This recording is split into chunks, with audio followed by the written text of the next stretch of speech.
আবারও কোরীয় উপদ্বীপের দিকে এগিয়ে যাচ্ছে মার্কিন বিমানবাহী রণতরী।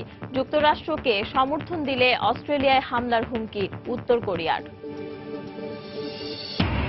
ফ্রান্সে প্রেসিডেন্ট নির্বাচনের ভোট গ্রহণ চলছে। কর্মসংস্থান ও নিরাপত্তা ইস্যুকেই প্রাধান্য দিচ্ছেন ভোটাররা। প্রভাব ফেলতে পারে সন্ত্রাসী হামলার ঘটনা, মত বিশ্লেষকদের। জেরেমি করবিনের জন্য 8 জুনে নির্বাচন বড় চ্যালেঞ্জ। লেবার পার্টিকে কোণঠাসা করতেই ব্রিটেনে মধ্যবর্তী নির্বাচনের সিদ্ধান্ত, মত বিশ্লেষকদের।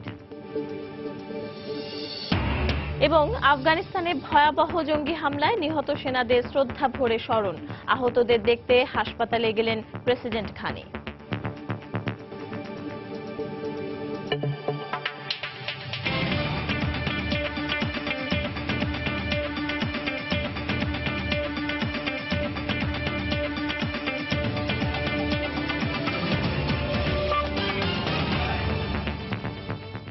আন্তর্জাতিক সময়ের সঙ্গে আছি আমি পারমিতা হিম। পশ্চিম প্রশান্ত মহাসাগরে গতিপথ পরিবর্তনের পর আবারও কোরীয় উপদ্বীপের দিকে এগিয়ে যাচ্ছে মার্কিন জঙ্গি বিমানবাহী রণতরী। রোববার মার্কিন যুদ্ধজাহাজটির সঙ্গে যোগ দেয় জাপানের 2টি রণতরী। বহরটি মহড়ার জন্য কোরীয় উপদ্বীপের দিকে যাচ্ছে বলে জানায় জাপানি নৌবাহিনী। এ অবস্থায় আবারও যুক্তরাষ্ট্রের বিরুদ্ধে পরমাণু যুদ্ধের হুমকি দিয়েছে উত্তর কোরিয়া। একই সঙ্গে চলমান সংকটে অস্ট্রেলিয়া যুক্তরাষ্ট্রকে সমর্থন দিলে সে দেশেও হামলার হুমকি দিয়েছে পিয়ংইয়ং। এদিকে কোরীয় উপদ্বীপে পরমাণু নিরস্ত্রীকরণে অস্ট্রেলিয়ার সহযোগিতা চেয়েছে যুক্তরাষ্ট্র।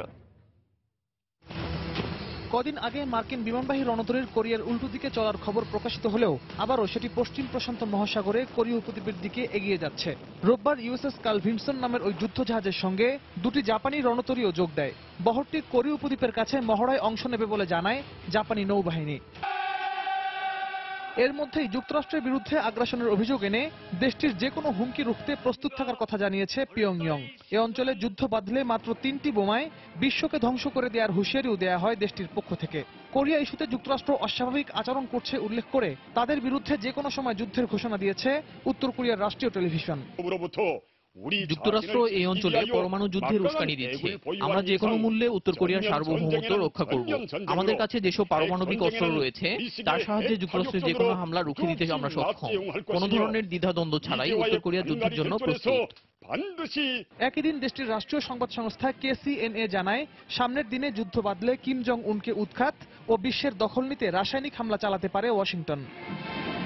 এতদিন উত্তর কোরিয়া যুক্তরাষ্ট্রকে একের পর এক হুমকি দিলেও এবার অস্ট্রেলিয়ার বিরুদ্ধে হামলার হুঁশিয়ারি দিল পিয়ংইয়ং। ওয়াশিংটনকে অন্ধভাবে সমর্থন দেয়া থেকে বিরত থাকতে ক্যানবেরাকে সতর্কও করে দেশটি। মার্কিন ভাইস প্রেসিডেন্ট মাইক পেন্সের অস্ট্রেলিয়া সফরের মধ্যেই এমন হুমকি দেয়া হলো। এর আগে সিডনিতে অস্ট্রেলীয় প্রধানমন্ত্রীর সঙ্গে বৈঠকে কোরীয় উপদ্বীপের চলমান সংকটের পাশাপাশি ওই অঞ্চলের নিরাপত্তা পরিস্থিতি নিয়ে আলোচনা করেন মার্কিন ভাইস প্রেসিডেন্ট। পরে দ্বিপক্ষীয় সংবাদ সম্মেলনে অবিলম্বে উত্তর কোরিয়াকে তাদের আগের নীতি পরিবর্তনের আহ্বান জানান পেন্স।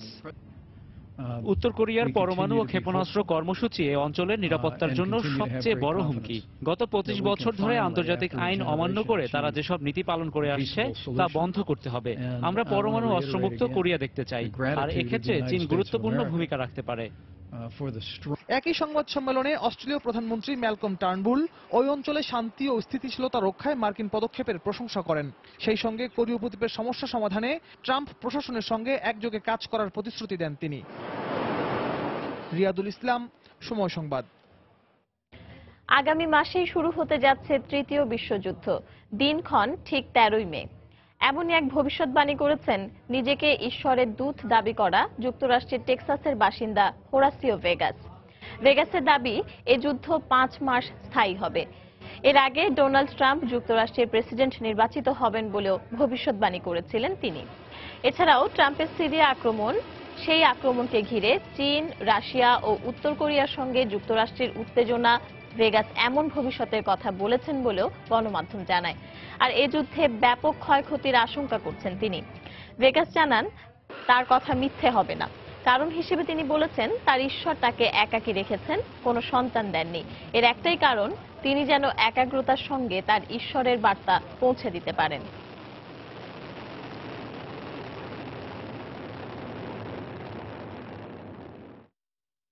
আন্তর্জাতিক সময়ে আরো দেখবেন।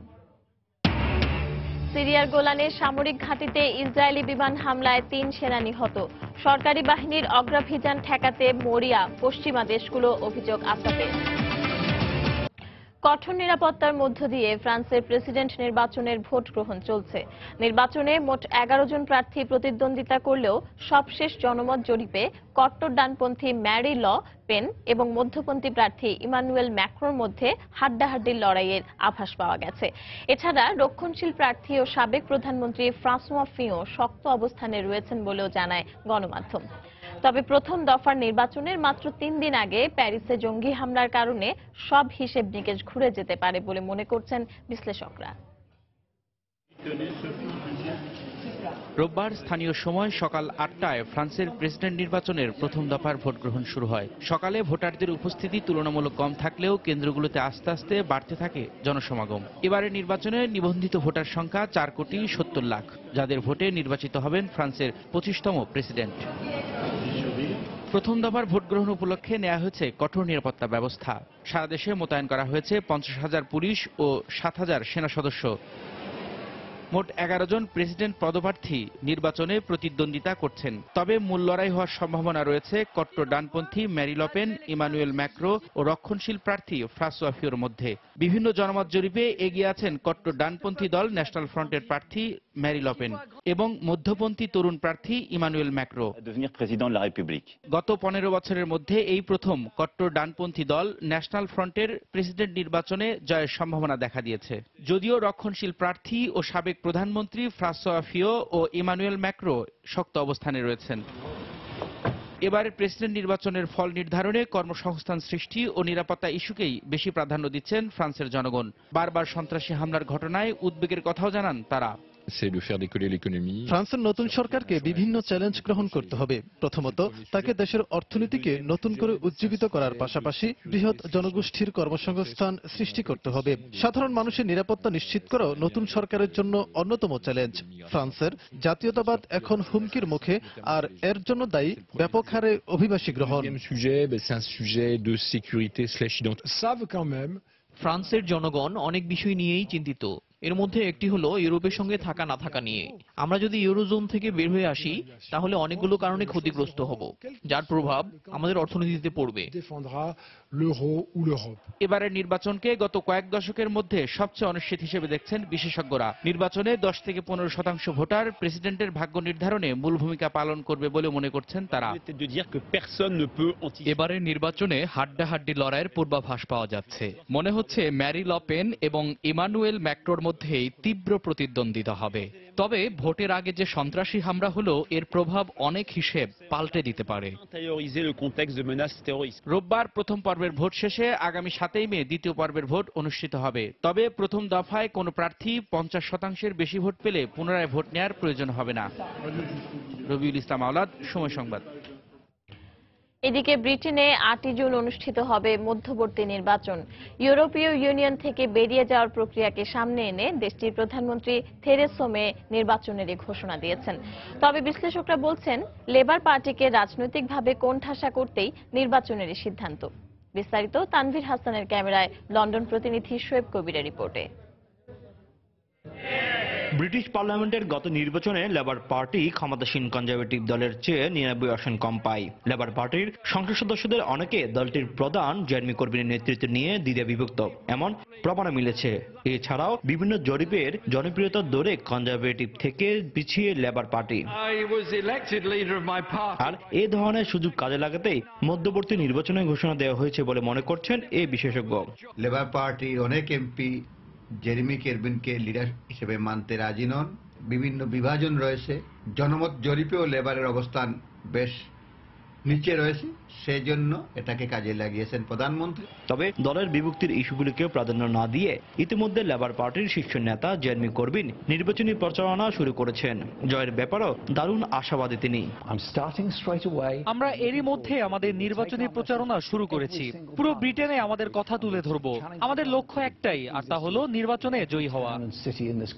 জেরেমি করবিনের নেতৃত্বে লেবারের জন্য এই নির্বাচন কঠিন চ্যালেঞ্জ বলে ধারণা করা হচ্ছে। আর এই চ্যালেঞ্জে হারলে ব্যর্থতার দায়ভার অনেকাংশেই নিতে হবে তাকেই। জেরেমি করবিনকে তার পার্টি গুছাতে হবে এবং তার সাথে সাথে জনগণের আস্থা অর্জন করতে হবে। এক্ষেত্রে যদি সঠিকভাবে সে জনগণের আস্থা অর্জন করতে না পারে তাহলে লেবার পার্টি অনেক কোণঠাসা হয়ে পড়বে এবং এই নির্বাচনের ব্যর্থতা হয়তো বা জেরেমি করবিন একাকি নিতে হবে। গত নির্বাচনে বাংলাদেশি বংশোদ্ভূত 3 ব্রিটিশ সংসদ রোশনা আরা আলী, টিউলিপ সিদ্দিকী এবং রূপা হক সহ 232 জন লেবার পার্টি থেকে সংসদ সদস্য নির্বাচিত হন। ব্রেক্সিট ইস্যুকে সামনে রেখে ব্রিটিশ প্রধানমন্ত্রী থেরেসা মে মধ্যবর্তী নির্বাচন ঘোষণা করল দলীয় বিভক্তিতে টালমাটাল লেবার পার্টিকে কোণঠাসা করতে এই নির্বাচন হঠাৎ করে দিয়েছেন এমনটাই মনে করছেন অনেকে। দলীয় শীর্ষ নেতা জেরেমি করবিনের নেতৃত্বে লেবার পার্টি এই নির্বাচনের জন্য কতটুকু প্রস্তুত তা এখন দেখার বিষয়। শোয়েব কবির, সময় সংবাদ, লন্ডন। বাল্ক প্রদেশের সামরিক ঘাঁটিতে ভয়াবহ জঙ্গি হামলার ঘটনায় একদিনের রাষ্ট্রীয় শোক ঘোষণা করেছে আফগানিস্তান সরকার। এ হামলায় নিহতের সংখ্যা বেড়ে 150 জনে দাঁড়িয়েছে বলে জানিয়েছে কর্তৃপক্ষ। নিহত সেনা সদস্যদের রাষ্ট্রীয় মর্যাদায় দাফনের পর শনিবার আহত সেনা সদস্যদের অবস্থা দেখতে হাসপাতালে যান প্রেসিডেন্ট আশরাফ ঘানি। জঙ্গি হামলায় নিহত সেনা সদস্যদের শনিবার রাষ্ট্রীয় মর্যাদায় দাফন করা হয়। এ সময় উপস্থিত ছিলেন আফগানিস্তানের প্রেসিডেন্ট আশরাফ ঘানি সহ সেনাবাহিনীর শীর্ষ কর্মকর্তারা। এরপর আহত সেনা সদস্যদের খোঁজ নিতে হাসপাতালে যান প্রেসিডেন্ট ঘানি। আহত সেনা সদস্যরা প্রেসিডেন্টের কাছে হামলার বর্ণনা তুলে ধরেন। সেনাদের পোশাক পরা হামলাকারীরা 2টি সামরিক যান নিয়ে ঘাঁটির ভেতরে ঢুকে পড়েন বলে জানায় তারা। আমি নামাজের জন্য মসজিদে যাচ্ছিলাম। এ সময় সেনাবাহিনীর পোশাক পরা 3 জন বন্দুকধারীকে গুলি করতে দেখি। এরপরই আমরা তাদের প্রতিহত করতে গুলি চালাই। অস্ত্রধারীরা প্রথমে আমাদের 7টি তল্লাশি চৌকি দখল করে নেয়, এরপর চারদিক থেকে গুলি করতে শুরু করে। ভয়াবহ এ হামলার ঘটনায় একদিনের রাষ্ট্রীয় শোক পালন করছে সেদেশের সাধারণ মানুষ। খোদ সেনাঘাঁটিতে এমন ভয়াবহ হামলার পর নিজেদের নিরাপত্তা নিয়ে চরম উদ্বিগ্ন তারা। নিরাপত্তা বাহিনী নিজেদেরই নিরাপত্তা দিতে পারছে না, তাহলে কিভাবে তারা আমাদের রক্ষা করবে? এবার সেনাঘাঁটিতে হামলা হয়েছে, সামনে প্রেসিডেন্টের প্রাসাদে হামলা হবে না, তার কি নিশ্চয়তা আছে? এ হামলার নিন্দা জানিয়ে ইরানের পররাষ্ট্র মন্ত্রণালয়ের মুখপাত্র বলেছেন, যুক্তরাষ্ট্র ও বিদেশিদের হস্তক্ষেপ বন্ধ না হওয়া পর্যন্ত আফগানিস্তানে শান্তি ফিরে আসবে না। ওই অঞ্চলের স্বার্থে যুক্তরাষ্ট্রের অনধিকার চর্চা বন্ধ করা উচিত বলেও মন্তব্য করেন তিনি। সেনাঘাঁটিতে শুক্রবারের ওই হামলায় নিহতের সংখ্যা বেড়ে 150 জনে দাঁড়িয়েছে। এছাড়া আহত অন্তত 70 জন চিকিৎসাধীন। হতাহতদের অধিকাংশই আফগান সামরিক বাহিনীর সদস্য বলে জানিয়েছে কর্তৃপক্ষ। হামলার পরই এর দায় স্বীকার করে জঙ্গি সংগঠন তালেবান। রবিউল ইসলাম আওলাদ, সময় সংবাদ। গোলান মালভূমিতে ইসরায়েলের বিমান হামলায় সিরীয় 3 সেনা নিহত হয়েছেন। রোববার সিরীয় সেনাবাহিনী জানায়, কোনো কারণ ছাড়াই ইসরায়েলি বাহিনী গোলান মালভূমিতে সিরীয় সেনা ক্যাম্পে হামলা চালায়। এতে আহত হয়েছেন আরও 2 জন। হামলায় অন্যান্য ক্ষয়ক্ষতির পরিমাণ জানা যায়নি। এদিকে বিবৃতিতে ইসরায়েলি বাহিনী হামলার কথা স্বীকার করেছে। গোলান মালভূমিতে সিরীয় বাহিনীকে লক্ষ্য করে হামলার 2 দিন পর আবারও এই হামলা চালালো ইসরায়েল।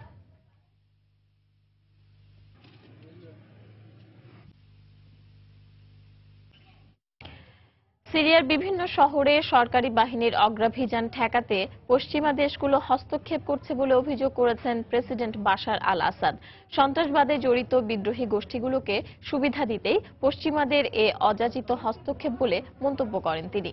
এদিকে জঙ্গি গোষ্ঠী আইএস তাদের কথিত রাজধানী রাক্কা থেকে দের আল জোরে সরিয়ে নিচ্ছে বলে জানিয়েছে মার্কিন গণমাধ্যম।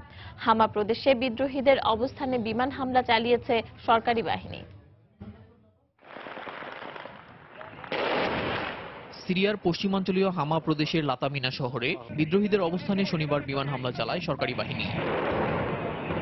সামাজিক যোগাযোগ মাধ্যমে প্রকাশিত ছবিতে কয়েক দফা বিমান হামলার পর প্রচন্ড ধোঁয়ার মধ্যেই ধ্বংসস্তূপে হতাহতদের পড়ে থাকতে দেখা যায়। গত কয়েকদিন ধরেই সিরীয় সেনারা হামার বিভিন্ন অঞ্চলে হামলা চালিয়ে আলেপ্পো ও দামেস্কের সঙ্গে যোগাযোগের প্রধান সড়কটি দখলে নিতে চাইছে। আলেপ্পোয় বিদ্রোহীদের সঙ্গে সংশ্লিষ্টতার অভিযোগে কয়েক মাস আগে আটক বেশ কিছু বন্দীকে শনিবার মুক্তি দিয়েছে সরকার। রাশিদিন এলাকার বিদ্রোহীদের সঙ্গে সরকারের চুক্তির অংশ হিসেবে তাদের মুক্তি দেওয়া হয় বলে জানান মধ্যস্থতাকারী বিদ্রোহী দলের এক নেতা। তাদের মুক্তির শর্ত হিসেবে পরিবার নিয়ে তুর্কি সীমান্তের দিকে সরে যেতে বলা হয়েছে। 667 জন বন্দীর মধ্যে এ দফায় 120 জনকে মুক্তি দেওয়া হলো। এই অবস্থার মধ্যেই পশ্চিমা দেশগুলোর বিরুদ্ধে সিরীয় বিদ্রোহীদের সমর্থন দেওয়ার অভিযোগ এনেছেন প্রেসিডেন্ট বাশার আল আসাদ। শনিবার দামেস্কে আরব সোশ্যালিস্ট বাথ পার্টির সম্মেলনে তিনি বলেন, যখনই সরকারি বাহিনী কোনো এলাকা সন্ত্রাস ও জঙ্গিমুক্ত করার কাছাকাছি অবস্থানে পৌঁছায়, তখনই পশ্চিমারা নানা চক্রান্তের মাধ্যমে এই অগ্রাভিযান ঠেকানোর চেষ্টা করে। গত 7 এপ্রিল সিরীয় বিমান ঘাঁটিতে মার্কিন ক্ষেপণাস্ত্র হামলার প্রসঙ্গ টেনে আসাদ বলেন, সিরিয়ার অভ্যন্তরীণ বিষয়ে এই হস্তক্ষেপ কোণঠাসা হওয়া জঙ্গি ও বিদ্রোহীদের আবারও অবস্থান দৃঢ় করার সুযোগ করে দিয়েছে। এদিকে সিরিয়ার উত্তর পূর্বাঞ্চলের শহর রাক্কা থেকে আইএস তাদের সদর দপ্তর পূর্বাঞ্চলীয় দেইর আল জোরে সরিয়ে নিচ্ছে বলে মার্কিন প্রতিরক্ষা কর্মকর্তাদের বরাতে জানিয়েছে ফক্স নিউজ। জঙ্গি গোষ্ঠীটির কথিত রাজধানী রাক্কায় মার্চে মার্কিন বিমান হামলা জোরদারের পর থেকে ধীরে ধীরে তারা পূর্বাঞ্চলের দিকে সরে যাচ্ছে বলে জানানো হয়। মার্চের শেষ দিকে যুক্তরাষ্ট্রের প্রকাশিত প্রতিবেদন অনুযায়ী রাক্কায় এখনও আইএসের প্রায় 3,500 সদস্য রয়েছে। 3 লাখ জনসংখ্যার এই শহরটি 2014 সালের জানুয়ারিতে পুরোপুরি দখলে নেয় জঙ্গি গোষ্ঠী আইএস। দেলোয়ার হোসেন, সময় সংবাদ। আন্তর্জাতিক সময়ে আরো যা দেখবেন। পৃথিবীকে আরো নিরাপদ এবং বাসযোগ্য করতে নানা আয়োজনে দেশে দেশে পালিত হলো ধরিত্রী দিবস। জলবায়ু খাতে বরাদ্দ কমানোয় ট্রাম্প প্রশাসনের বিরুদ্ধে পরিবেশবাদীদের বিক্ষোভ। উত্তর কোরিয়া ছেড়ে যাওয়ার চেষ্টাকালে এক মার্কিন নাগরিককে আটক করেছে পিয়ংইয়ং কর্তৃপক্ষ। দক্ষিণ কোরিয়ার গণমাধ্যম জানায়, 50 বছর বয়সী আটক মার্কিন নাগরিক চীনের ইয়ানবিয়ান বিশ্ববিদ্যালয়ের সাবেক অধ্যাপক। গত 1 মাস ধরে তিনি উত্তর কোরিয়ায় ত্রাণ কার্যক্রমের সঙ্গে যুক্ত ছিলেন। উত্তর কোরিয়া ছাড়ার সময় পিয়ংইয়ং আন্তর্জাতিক বিমানবন্দর থেকে তাকে আটক করা হয়। যুক্তরাষ্ট্র উত্তর কোরিয়ার তীব্র উত্তেজনার মধ্যেই পিয়ংইয়ংয়ে মার্কিন নাগরিক আটক হলেন। এর আগে আরো 2 মার্কিন নাগরিককে বিভিন্ন অপরাধে কারাদণ্ড দেয় উত্তর কোরিয়া।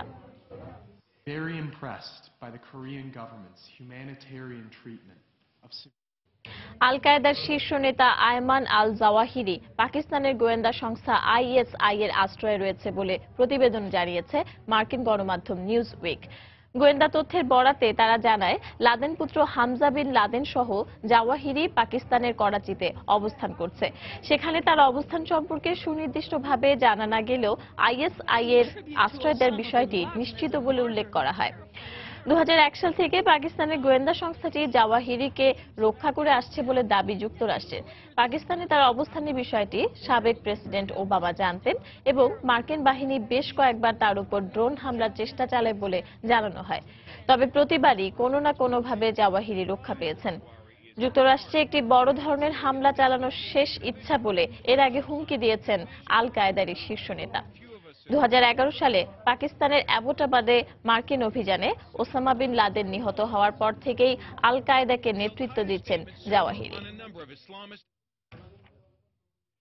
পাক প্রধানমন্ত্রী নওয়াজ শরীফকে 1 সপ্তাহের মধ্যে পদত্যাগের সময়সীমা বেঁধে দিয়েছে আইনজীবীদের সংগঠন লাহোর হাইকোর্ট বার অ্যাসোসিয়েশন। শনিবার সংগঠনটি এই আলটিমেটাম দিয়ে জানায়, তিনি দায়িত্ব থেকে সরে না দাঁড়ালে দেশব্যাপী আইনজীবীদের জোরালো আন্দোলন গড়ে তোলা হবে। পানামা পেপারস কেলেঙ্কারিতে অভিযুক্ত হওয়ার পর নওয়াজের প্রধানমন্ত্রী পদে থাকার নৈতিক বৈধতা নেই বলে জানান তারা। পাক প্রধানমন্ত্রীর অর্থ জালিয়াতিতে জড়িত থাকার বিষয়ে যথেষ্ট প্রমাণ রয়েছে বলেও দাবি তাদের।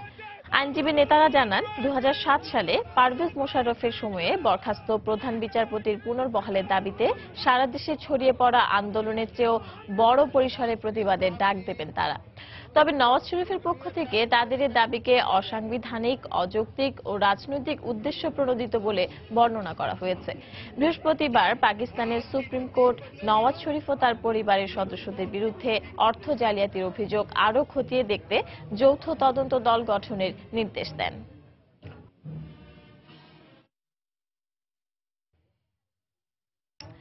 ভারতের কাশ্মীরে নিরাপত্তা বাহিনীর সদস্যদের সঙ্গে সংঘর্ষে 2 সন্ত্রাসী নিহত হয়েছে। শনিবার রাজ্যের বুদগামে এই সংঘর্ষের ঘটনা ঘটে। পুলিশ জানায়, সন্ত্রাসীরা টহলরত ভারতীয় সেনাদের লক্ষ্য করে অতর্কিত গুলি চালালে দুপক্ষের মধ্যে ব্যাপক গোলাগুলি হয়। এতে ভারতীয় সেনাদের গুলিতে নিহত হয় ওই 2 সন্ত্রাসী।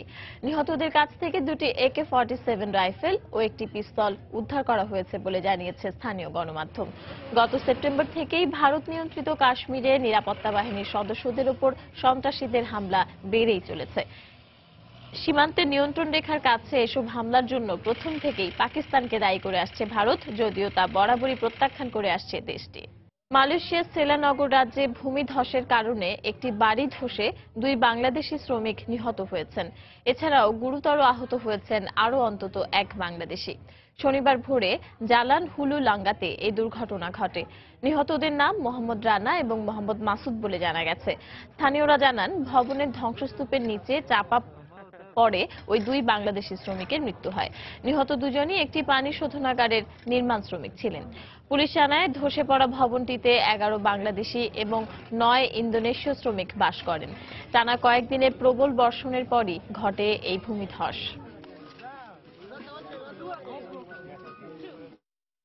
পৃথিবীকে আরো নিরাপদ এবং বসবাসযোগ্য করতে নানা আয়োজনের মধ্য দিয়ে দেশে দেশে পালিত হয়েছে আন্তর্জাতিক ধরিত্রী দিবস বা আর্থ ডে। এবছর দিবসটির প্রতিপাদ্য পরিবেশ ও জলবায়ু সম্পর্কে সঠিক জ্ঞান অর্জন। যুক্তরাষ্ট্রের সিনেটর গিলডেড নেলসন 1970 সালে প্রথম জলবায়ু সম্পর্কে মানুষের মধ্যে সচেতনতা সৃষ্টির কাজ শুরু করেন। তার হাত ধরেই 22 এপ্রিল বিশ্বে দিবসটি পালন শুরু হয়। বর্তমানে আর্থ ডে নেটওয়ার্ক কর্তৃপক্ষ সমন্বিতভাবে 193টিরও বেশি দেশে দিবসটি পালন করছে। শিল্পায়নের 150 বছর পর পরিবেশের উপর শিল্পায়নের বিরূপ প্রভাবের বিরুদ্ধে প্রতিবাদ জানাতে 47 বছর আগে অর্থাৎ 1970 সালের 22 এপ্রিল রাস্তায় নামে যুক্তরাষ্ট্রের লাখো মানুষ। এই দিনটি পরে হয়ে ওঠে বিশ্ব ধরিত্রী দিবস। বৈরী আবহাওয়াকে উপেক্ষা করে যুক্তরাষ্ট্রের ওয়াশিংটন ডিসিতে দিবসটি উপলক্ষে র্যালির আয়োজন করে বিজ্ঞানীরা। আহ্বান ছিল জলবায়ু পরিবর্তনের প্রভাব মোকাবিলায় সবাইকে এগিয়ে আসার। পাশাপাশি পরিবেশ খাতে ট্রাম্পের বাজেট পরিকল্পনার বিরোধিতা করে সমাবেশ করেন তারা। ট্রাম্প জলবায়ু পরিবর্তন নিয়ে বিরূপ মন্তব্য করায় তার দৃষ্টিভঙ্গি নিয়ে উদ্বেগ প্রকাশ করেন বিজ্ঞানীরা।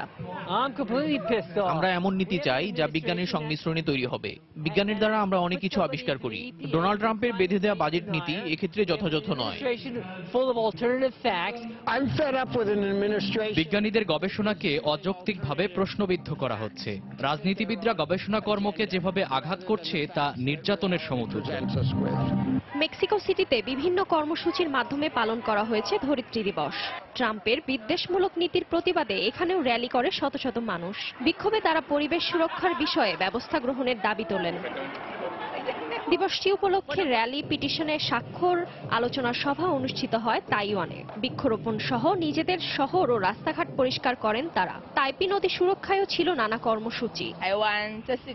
আমি আমার দেশকে ভালোবাসি। সবার উচিত নিজের দেশকে পরিষ্কার পরিচ্ছন্ন রাখা। বর্জ্য পুনর্ব্যবহার সম্পর্কেও আমাদের সচেতন হতে হবে।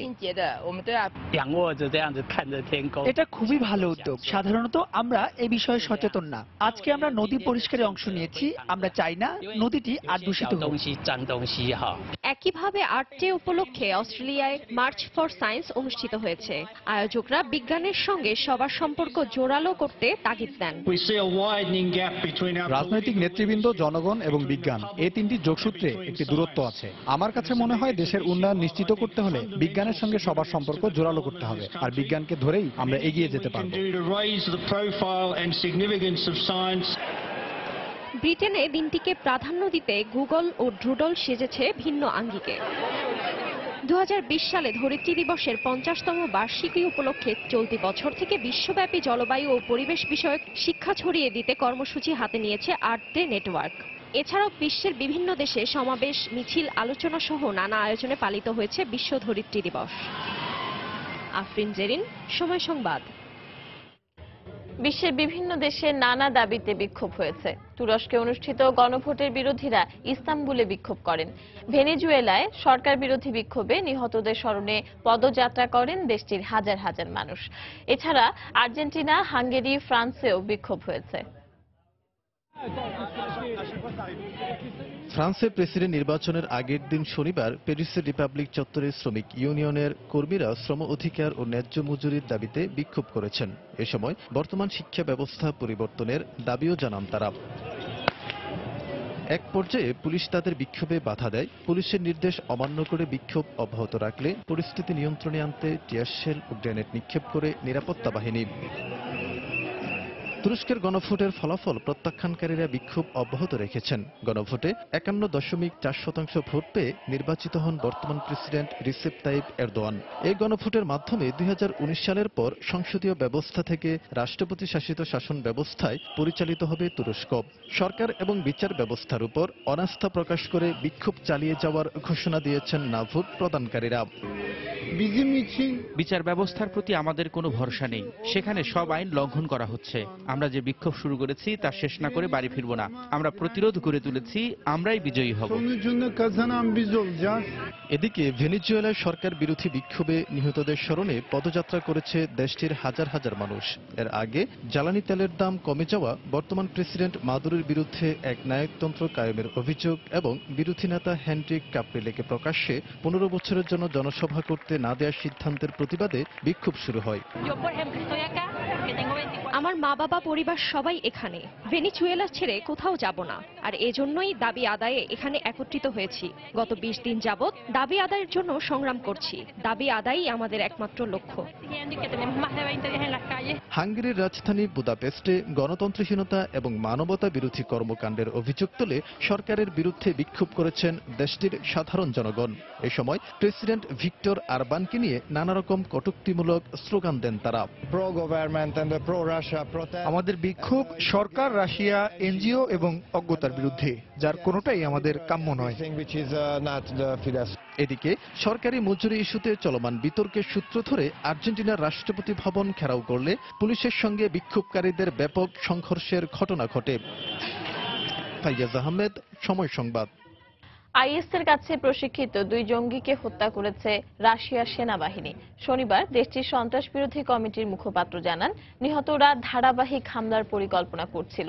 সন্ত্রাসীদের বহনকারী গাড়িটির সন্দেহ হলে থামানোর সংকেত দেয় নিরাপত্তা বাহিনী। সংকেত এড়িয়ে গেলে নিরাপত্তা বাহিনী তাদের লক্ষ্য করে গুলি ছোড়ে। গত মাসে পিটার্সবার্গ মেট্রো স্টেশনে আত্মঘাতী হামলায় 16 জন নিহত হওয়ার পর কঠোর নিরাপত্তার মধ্যেই এই ঘটনা ঘটল। এর আগে শুক্রবার রাশিয়ার ফেডারেল সিকিউরিটি সার্ভিসের আঞ্চলিক কার্যালয়ে বন্দুকধারীর হামলায় ঘাতক সহ 3 জন নিহত হয়।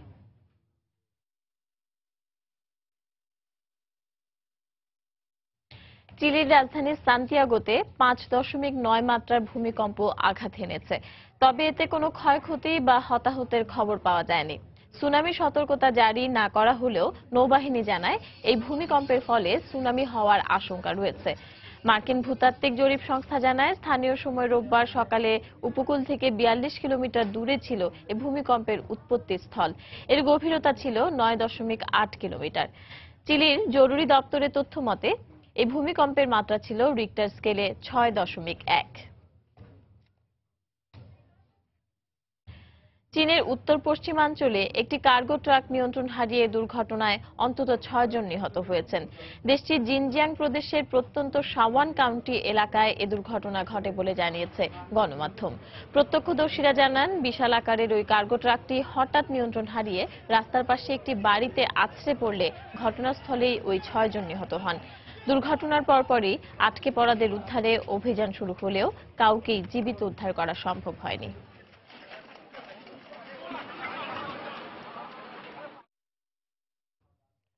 ভারতের কয়েকটি রাজ্যে তীব্র দাবদাহ অব্যাহত রয়েছে। প্রচন্ড গরমে এসব রাজ্যে জনজীবন প্রায় বিপর্যস্ত হয়ে পড়েছে। এর মধ্যে সবচেয়ে খারাপ অবস্থা উত্তরপ্রদেশের কানপুরে।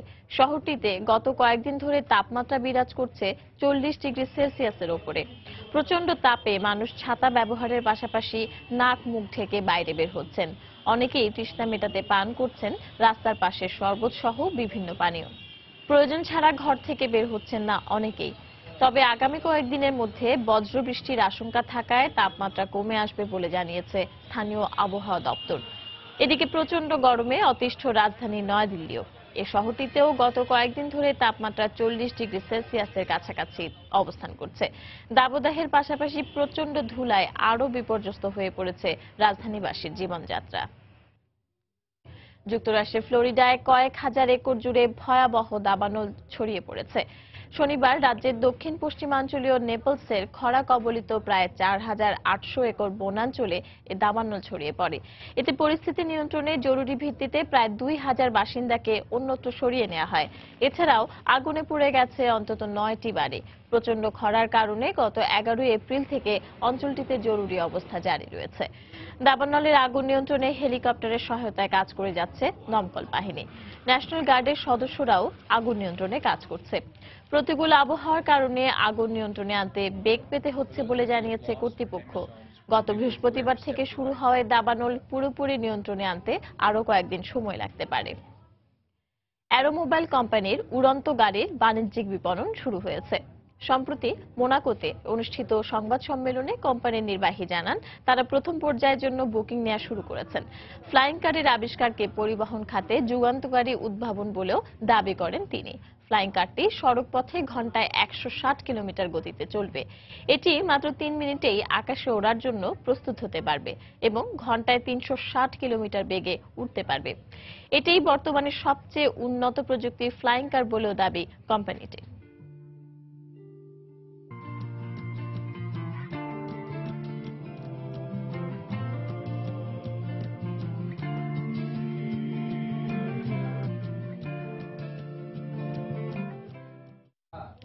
টানা 25 বছর গাছের ডাল আর পাতা খেয়ে বেঁচে আছেন পাকিস্তানের মেহমুদ বাট নামের এক ব্যক্তি। অবিশ্বাস্য হলেও সত্যি, এসব খেয়ে একবারের জন্য অসুস্থ হননি 50 বছর বয়সী মেহমুদ। পাকিস্তানের পাঞ্জাবের গুজরানওয়ালা জেলার বাসিন্দা তিনি। চরম দারিদ্র্যের সম্মুখীন হয়ে বেঁচে থাকার তাগিদে ডাল পাতা খাওয়া শুরু করেন তিনি। স্বাভাবিক খাবার না খেতে পেয়ে এখন তার স্বাভাবিক খাবারের রুচি নেই। পর্যাপ্ত টাকার যোগান হলেও গাছের পাতা ও ডাল খাবার অভ্যাস এখনো ছাড়েননি তিনি। দীর্ঘদিন পাতা ডাল খাবার ফলে এলাকায় ব্যাপক পরিচিতিও পেয়েছেন মেহমুদ। আন্তর্জাতিক সময়ের শীর্ষ সংবাদ জানিয়ে দিচ্ছি আরেকবার। আবারও কোরীয় উপদ্বীপের দিকে এগিয়ে যাচ্ছে মার্কিন বিমানবাহী রণতরী। যুক্তরাষ্ট্রকে সমর্থন দিলে অস্ট্রেলিয়ায় হামলার হুমকি উত্তর কোরিয়ার। ফ্রান্সে প্রেসিডেন্ট নির্বাচনের ভোট গ্রহণ চলছে। কর্মসংস্থান ও নিরাপত্তা ইস্যুকেই প্রাধান্য দিচ্ছেন ভোটাররা। প্রভাব ফেলতে পারে সন্ত্রাসী হামলার ঘটনা, মত বিশ্লেষকদের। জেরেমি করবিনের জন্য 8 জুনের নির্বাচন বড় চ্যালেঞ্জ। লেবার পার্টিকে কোণঠাসা করতেই ব্রিটেনে মধ্যবর্তী নির্বাচনের সিদ্ধান্ত, মত বিশ্লেষকদের। এবং আফগানিস্তানে ভয়াবহ জঙ্গি হামলায় নিহত সেনাদের শ্রদ্ধা ভরে স্মরণ। আহতদের দেখতে হাসপাতালে গেলেন প্রেসিডেন্ট ঘানি।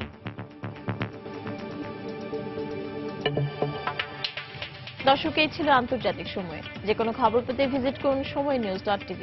সঙ্গে থাকুন সময়।